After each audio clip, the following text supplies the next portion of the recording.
Nadia Stevens, Erica Andiola, Luis Sepulveda, Judy Sheridan Gonzalez. Let me give a special thanks to Rosario Dawson, to Spike Lee, and to Residente.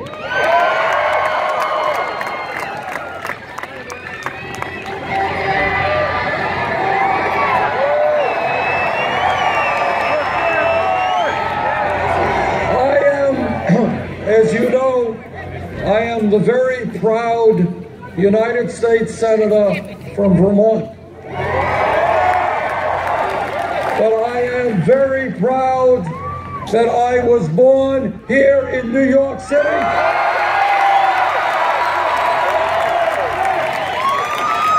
That my wife was born in Brooklyn, New York.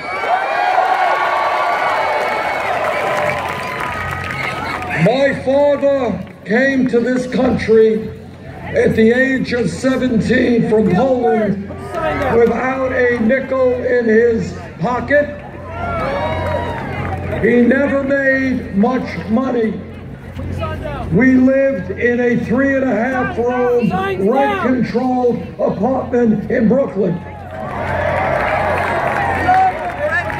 So I learned a little bit about what it means to grow up in a family that has no money. And I also learned a little bit about the immigrant experience. Those lessons I will never forget. What this campaign is about is creating a political revolution.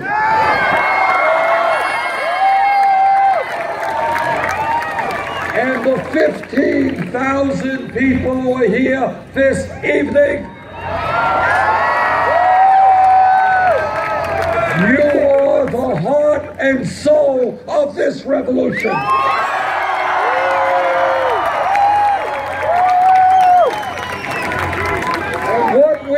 Saying loudly and clearly is enough is enough. We want a government that represents all of us, not wealthy campaign contributors.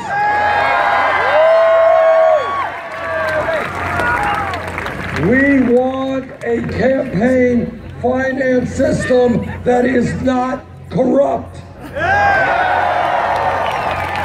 We want an economy that is not rigged. We want a criminal justice system that is not broken. We are determined that instead of spending trillions of dollars on a war in Iraq that we never should have gotten into, we are going to reinvest in the South Bronx and in communities all over the country.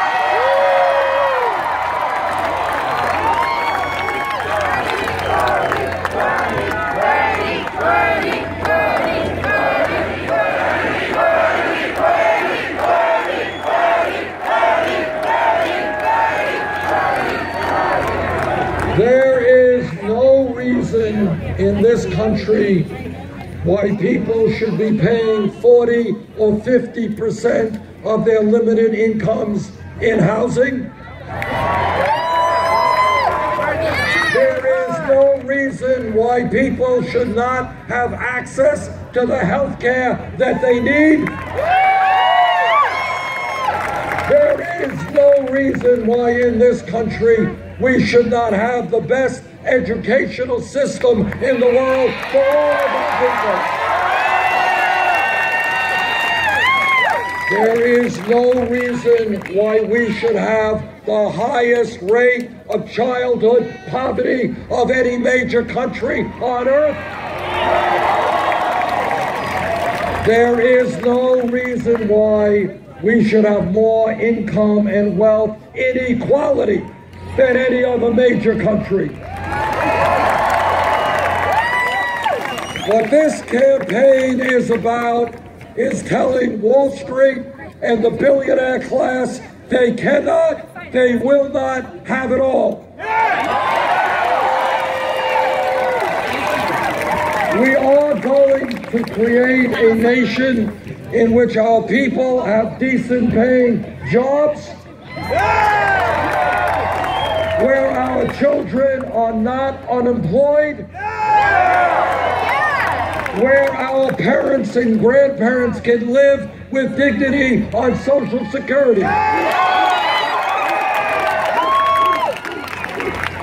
And that is why we're going to raise the minimum wage to $15 an hour. It is why we are going to have pay equity for women. It is why we are not going to accept deteriorating inner cities, why we are going to build affordable housing, why we are going to rebuild our roads and our bridges and our water systems and our wastewater plants. And when we do that, we create 13 million decent paying jobs.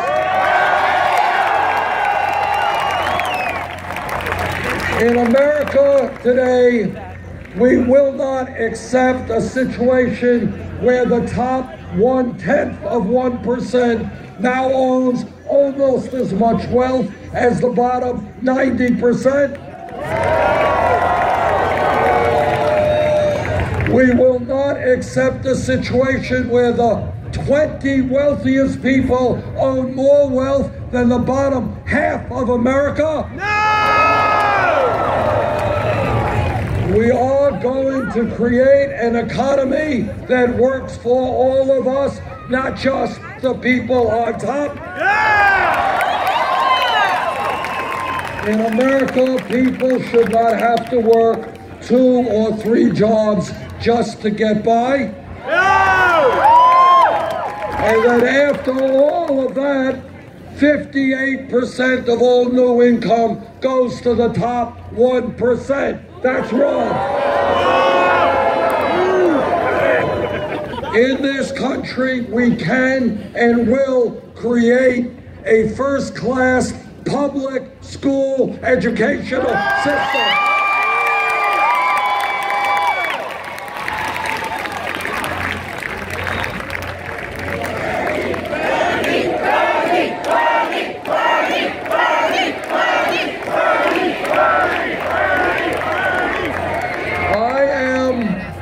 I went to public schools in Brooklyn, New York.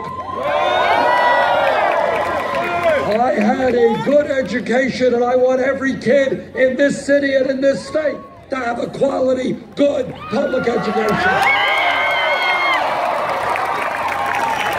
And that means that instead of giving tax breaks to billionaires or fighting wars we should not be fighting, we're going to be investing in housing and education and healthcare. Testify!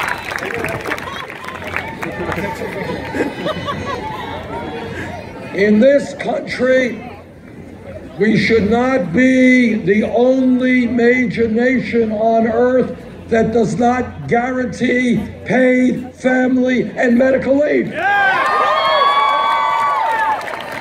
When a woman has a baby, she has the right to stay home with that baby, not have to go back to work. And when we are talking about women's rights, we are going to stand and make certain that every woman in this country has the right to control her own body.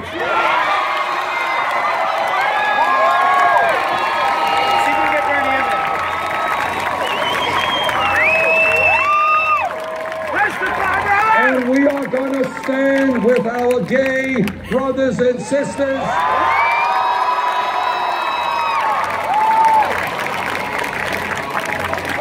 And we are going to defend their right to be married.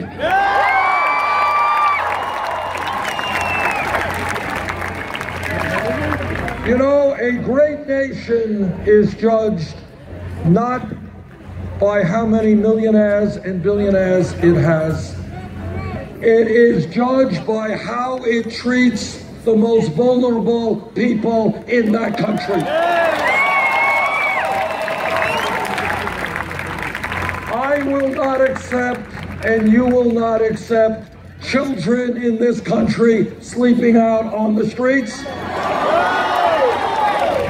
I will not accept, and you will not accept, senior citizens trying to get by on $11,000 or $12,000 a year Social Security.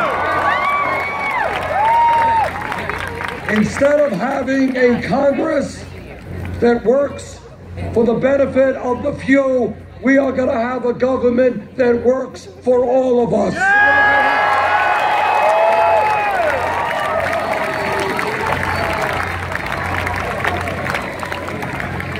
Now, I am a member of the committee that wrote the Affordable Care Act. And the Affordable Care Act has done some very good things. We've ended the so-called obscenity of pre-existing conditions. And we provided insurance to 17 million people who didn't have it. But we have much more to do in healthcare. The United States is the only major country on earth that does not guarantee healthcare to all people as a right. And together we are going to end that. 29 million Americans have no health insurance. Many of you are underinsured with large deductibles and co-payments. And the drug companies are ripping all of us off every single day. And after all of that, we end up spending much more per capita on health care than any other country on earth. We are prepared to take on the private insurance companies. We are prepared to take on the drug companies. And we are prepared to pass a Medicare for all single-payer program.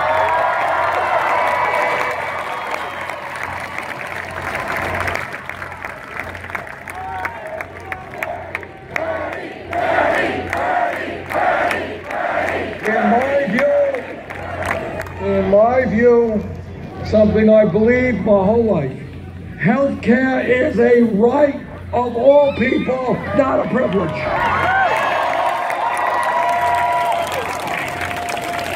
We are prepared to reform in a major way a broken criminal justice system. It is an international embarrassment that we have more people in jail than any other country on earth. It is not unrelated that we have communities where young kids, white, black, Latino, Native American, are suffering unemployment rates of 30, 40, 50%. So you know what we're going to do? We're going to invest in education and jobs for our kids. Investment in education and jobs, not jails, not incarceration. And all of us are tired of seeing unarmed people shot and killed.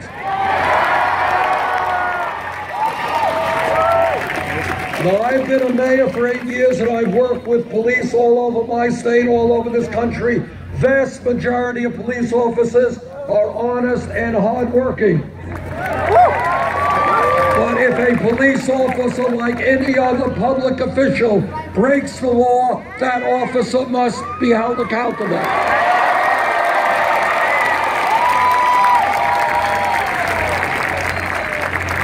We do not want to see in communities all over this country police departments look like occupying armies. We need to demilitarize our police departments. We need to make police departments reflect the diversity of the communities they serve. We need to end private corporate ownership of prisons and detention centers. We need to rethink the so-called war on drugs. Over the last 30 years, millions of Americans have been arrested for possession of marijuana.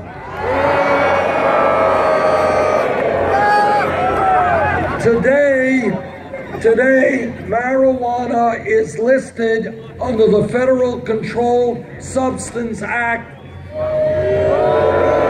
as a Schedule I drug,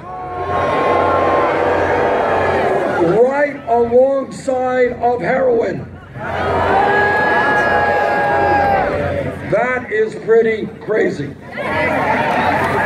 And that is why I have introduced legislation to take marijuana out of the Federal Controlled Substance Act.